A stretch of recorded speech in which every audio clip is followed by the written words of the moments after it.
Justiça Legal de hoje, acompanhamos as comemorações dos 15 anos da Academia Judicial de Santa Catarina. Nossa equipe também conta a história da Capela Ecumênica do Tribunal de Justiça, que guarda as relíquias da padroeira do Estado. No quadro Entrevista, eu converso com o historiador Adelson Brigman sobre o livro comemorativo dos 125 anos do Tribunal de Justiça de Santa Catarina. E a gente começa com a Semana Nacional de Conciliação, que aconteceu entre os dias 21 e 25 de novembro. E aqui em Santa Catarina, contou com diversas atividades para todo o público. O Justiça Legal de hoje já está no ar. Com o judiciário sobrecarregado, a conciliação vem se apresentando a forma mais rápida, eficiente e barata do cidadão resolver conflitos. O judiciário tem um papel importante no sentido de fazer com que as pessoas sejam ouvidas, com que todos resolvam as suas questões por intermédio da conciliação. É preciso conciliar porque é a maneira que o cidadão chega mais próximo ao fim do seu litígio. Com a intenção de disseminar a cultura da conciliação e promover o diálogo entre as partes, o Tribunal de Justiça de Santa Catarina se incorporou à Semana Nacional da Conciliação. Esse evento aqui não é só do judiciário, é um evento que pertence à comunidade. Acho que pela vez primeira a gente faz uma reunião de todos os segmentos.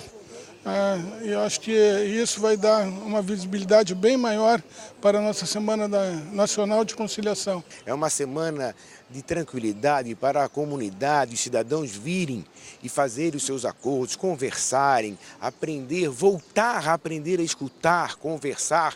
E essa é a participação do judiciário. Nós temos que dar essa oportunidade para agilizar a solução dos conflitos. Um belo evento para que se possa conscientizar as pessoas da importância de conciliar, da importância de resolver inúmeras questões e resolvê-las até, se for o caso, antes do ingresso no Poder Judiciário. Penso que esse é o grande ganho que uma conscientização pública trará para esta Semana da Conciliação. Parceiros nessa ideia da pacificação social, a Prefeitura de Florianópolis e o Governo do Estado fizeram questão de participar do evento. Todos que trabalhamos com a justiça sabemos que uma conciliação construída, ela acaba tendo um reflexo social muito maior do que uma decisão, por mais técnica que seja, eis que imposta. Nós não só apoiamos o projeto, como o temos como um mote, conciliar sempre. A gente está oferecendo aqui situações muito facilitadas de parcelamento, de retirada de juro, de multa, também oportunidades de emprego, serviços em saúde. Então acho que realmente a gente criou aqui um grande espaço de cidadania que vem desde o Largo Fernando Machado até a Catedral Metropolitana, onde o cidadão vai poder aí zerar as suas pendências com 2016, entrar bem em 2017 e quem sabe até com um emprego novo, porque temos aqui várias oportunidades de emprego também. Outras entidades e instituições colaboraram com a semana e ofereceram diversos serviços gratuitos à comunidade. Essa semana é importante para que o pessoal tenha mais conhecimento de todas as áreas que estão sendo abrangidas aqui nessa atividade, né? Como a nossa aqui, por exemplo, questão da saúde, verificação da pressão, glicemia, acuidade visual. Também nós temos aqui a ponte de gerenciamento do estresse, para a gente fazer uma análise de como a gente está hoje. Fazer minha ficha para tentar alguma coisa. Todo lugar que faz assim, ficha de emprego, acho que é válido, né? Quanto mais oportunidade a gente tiver de se inscrever, né? Melhor. Muitos cidadãos que foram até um dos postos de atendimento do Poder Judiciário com a intenção de conciliar, resolveram aceitar a negociação e chegaram a um acordo. Há vários motivos pelos quais você não faz o pagamento. No meu caso é IPTU. IPTU do ano passado, que eu não consegui na data, né? Então é importante para que você tenha essa oportunidade de realmente fazer a contrapartida, né? Eu vim resolver a questão de IPTU, que ficou em atraso. Achei muito bom essa semana de conciliação, porque em vez de ir para juízo, então você tem custos maiores, você tem todo um processo em cima de juizado, né? Que nessa semana não preciso pagar nem arcar com esses custos. Então foi muito prático, não esperei, foi muito rápido e o valor também ficou muito próximo do que eu queria pagar e também a forma de pagamento foi boa, então para mim eu saio satisfeita daqui hoje.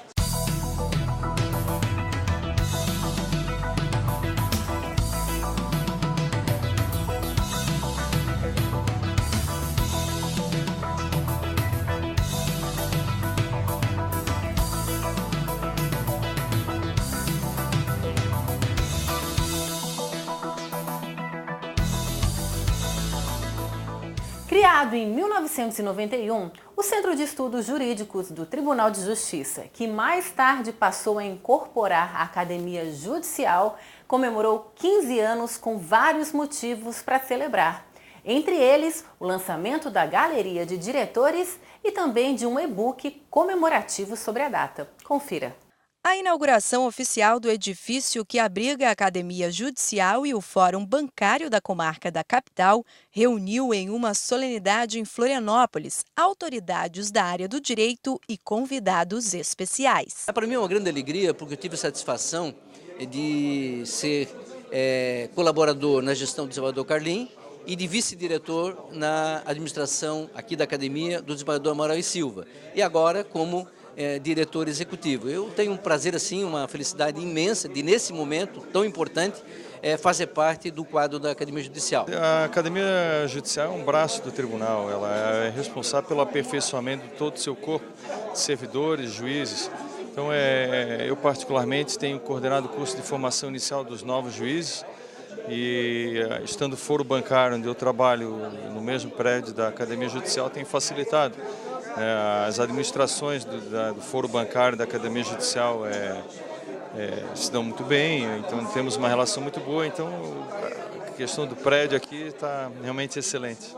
Conforme resolução publicada no Diário da Justiça, o prédio passa a se chamar Edifício Judiciário Desembargador Norberto Ulisseia Ungaretti, em homenagem ao magistrado já falecido que fez brilhante carreira no judiciário catarinense.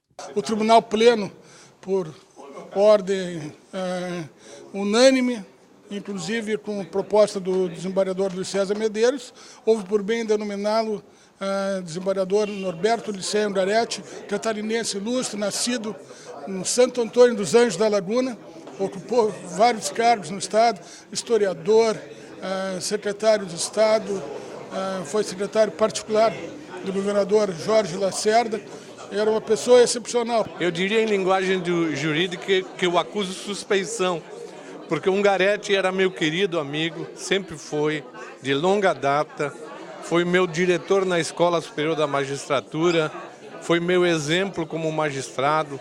Ele tem uma trajetória na vida política de Santa Catarina, na literatura. Então a homenagem está se prestando para lá de justíssima. Familiares do desembargador Ungaretti prestigiaram o evento e falaram da emoção do momento. É uma emoção muito grande e uma honra o tribunal ter a lembrança do meu saudoso pai, que foi diretor da época Escola Judiciária, hoje Academia Judicial, e eu tenho certeza absoluta que ele está muito feliz, como nós, os familiares, estamos emocionados pela homenagem e o eterno agradecimento ao tribunal por esse fato. Uma homenagem linda, inesperada, estamos todos muito emocionados com as palavras carinhosas proferidas pelo desembargador, diretor da academia, o nosso presidente também. Nos tocou realmente o coração. Eu sou suspeita para falar, porque, enfim, aqui todos falaram como alunos que foram e colegas, e eu só posso falar sobre a condição de filha, né, que fui e sou. Então, tenho dele as melhores lembranças, também meu professor e meu amigo e meu colega. Então, estou muito emocionada, muito feliz. Não tenho nunca terei como agradecer essa homenagem. Tenho certeza que ele está muito feliz. A gente fica muito feliz assim por essa homenagem posta, não está mais aqui, né? E principalmente por ser um prédio assim voltado para o ensino. Então a gente acha muito legal. Ele era professor, a família está bem emocionada. No mesmo dia, já no período da noite, foi descerrada a Galeria dos Diretores da Academia Judicial. A galeria estampa nomes e fotos de grandes magistrados que prestaram serviços e contribuíram efetivamente para a instituição. A honra foi, acima de tudo, pelo fato de que eu estive ao lado de grandes nomes do judiciário catarinense brasileiro, notadamente o desembargador Amaral, o desembargador Pedro, o desembargador Volney Carlim, que foram aquelas pessoas que mais pensaram e se dedicaram no sentido de que a academia fosse consolidada e pudesse render os frutos que hoje nós estamos a observar e colher. 15 anos já é uma história que é relativamente pequena, mas é muito produtiva, é muito expressiva, né? Porque principalmente com esse atendimento também na formação inicial e continuada dos servidores, oferecendo cursos de especialização, tanto para magistrados como para servidores, cursos de graduação hoje para servidores, né? Com reconhecimento pelo Conselho Estadual de Educação como instituição de ensino e com reconhecimento, inclusive, do Ministério da Educação, né? Esse reconhecimento também federal, é toda uma trajetória lenta, gradual e no sentido de consolidar esse projeto. É um orgulho muito grande fazer parte dessa pleiade de diretores executivos da Academia Judicial e representar aqui nesse segmento o Tribunal de Justiça.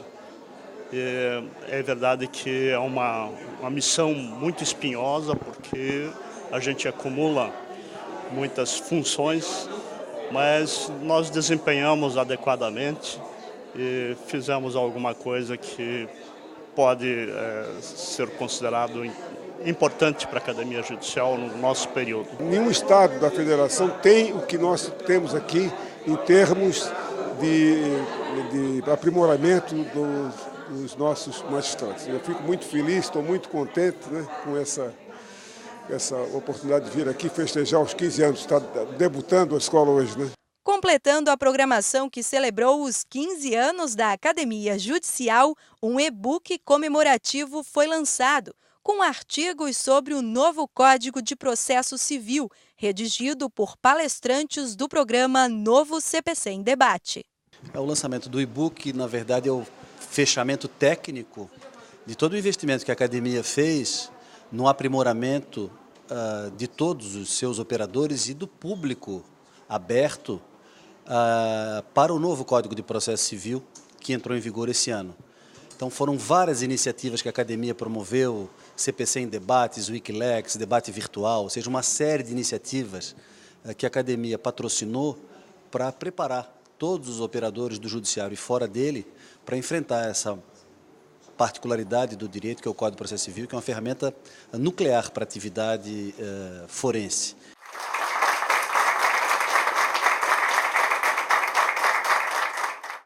Você sabia que na Capela Ecumênica do Tribunal de Justiça de Santa Catarina estão as relíquias da padroeira do estado, trazidas do Monte Sinai nos anos 2000?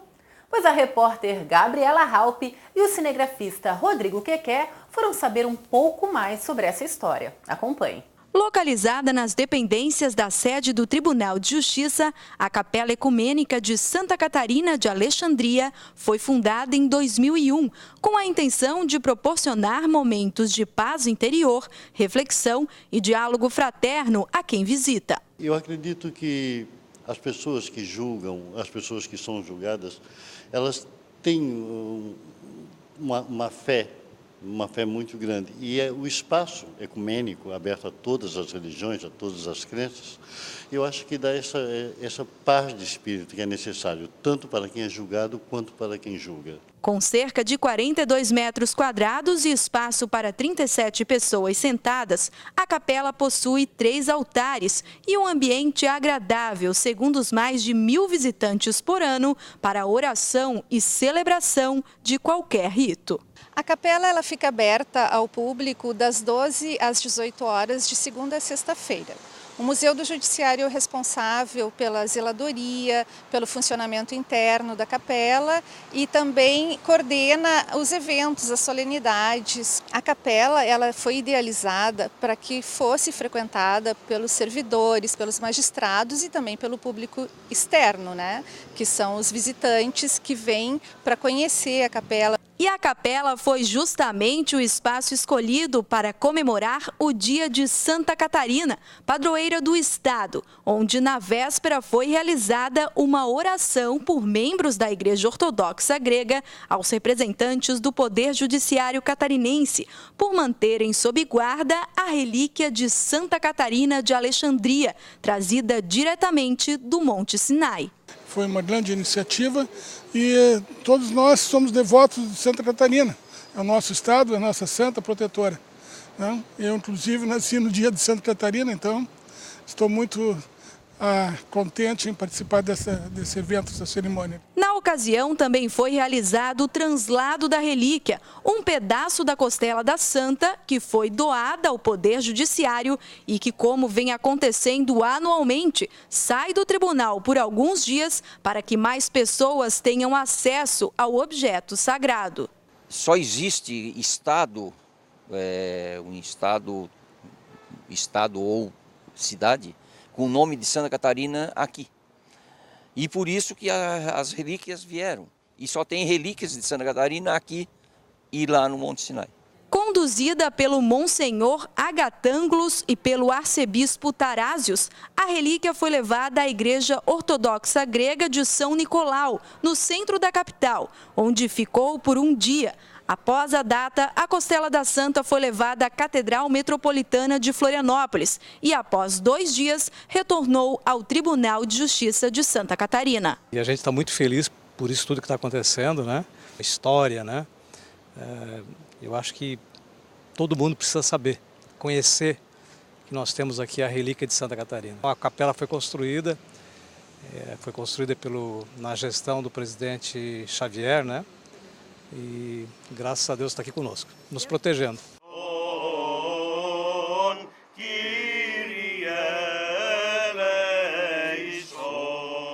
Rogamos por nossos irmãos sacerdotes, diáconos, monges e por todo o clero da arquidiocese.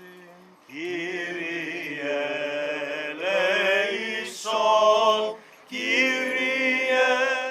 Daqui a pouco, no quadro Entrevista, eu converso com o historiador Adelson Brigman, que fala sobre como foi o processo para escrever o livro comemorativo dos 125 anos do Tribunal de Justiça de Santa Catarina. É daqui a pouquinho, logo após o intervalo. Até já!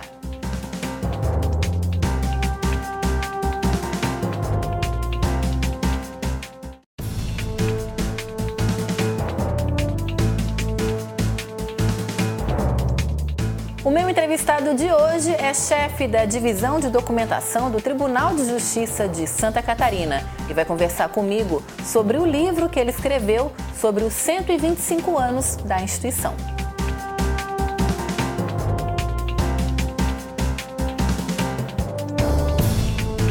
Como foi fazer esse trabalho de resgate da história dos 125 anos do Tribunal de Justiça de Santa Catarina? Então, a Diretoria de Documentação e Informações e o Núcleo de Comunicação da Presidência do Tribunal de Justiça, nos idos de 2015, planejaram as comemorações dos 125 anos e dentre essas comemorações nós teríamos 2 produtos.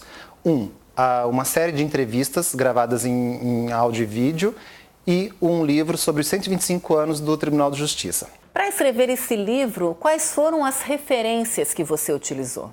Nós utilizamos como desculpa ou pretexto dos 125 anos para contarmos uma história não só do Tribunal de Justiça de Santa Catarina, mas como também a justiça no estado de Santa Catarina, ou seja, recuar além dos 125 anos, né? Então nós recuamos a 1500 para compreendermos o século XVI e XVII, a justiça portuguesa no Brasil durante todo o período colonial, as suas subdivisões, que comarcas que faziam parte do território brasileiro, como que ele estava subdividido e, por fim, a criação da comarca da Ilha de Santa Catarina, em meados do século XVIII.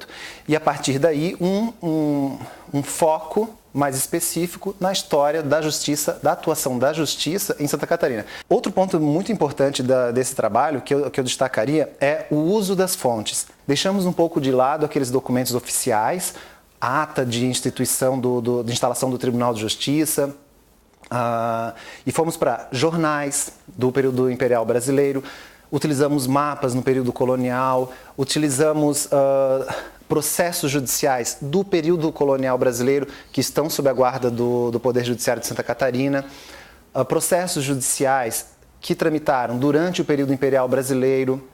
Nós também utilizamos um pouco de fontes a respeito da cidade, que é a sede, né? Florianópolis, Desterro, a sede do Poder Judiciário de Santa Catarina.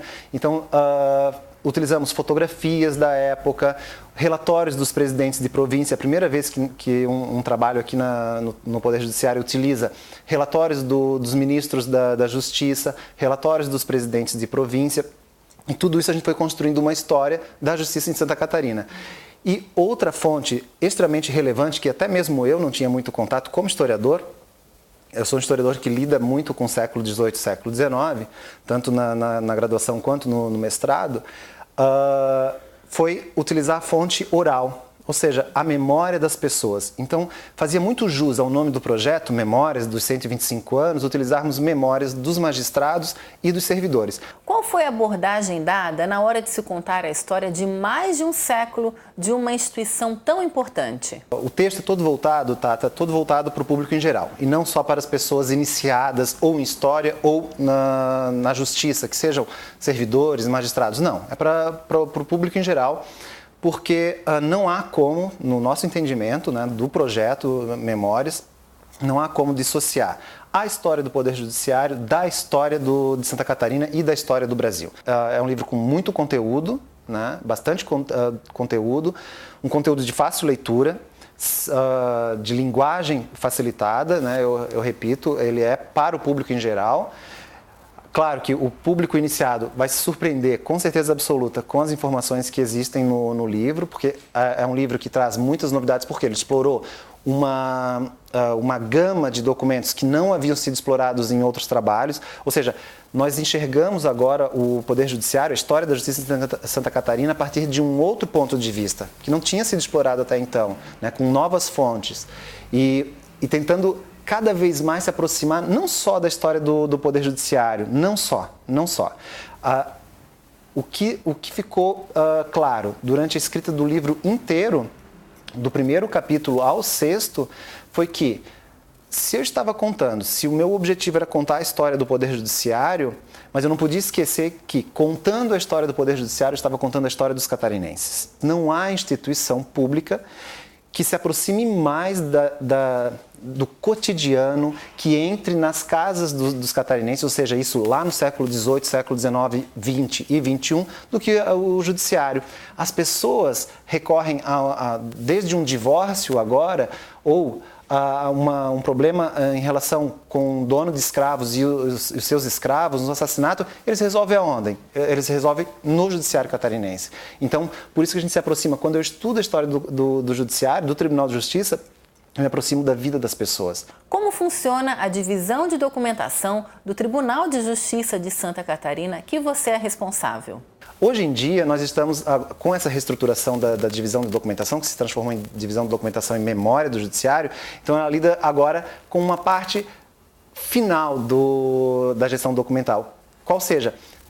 Exatamente da conservação e preservação dos documentos que já são findos, já estão arquivados permanentemente no Tribunal de Justiça. E além disso, a divisão de documentação e memória, agora ela lida com o museu, ela tem um museu, né, dentro da sua estrutura.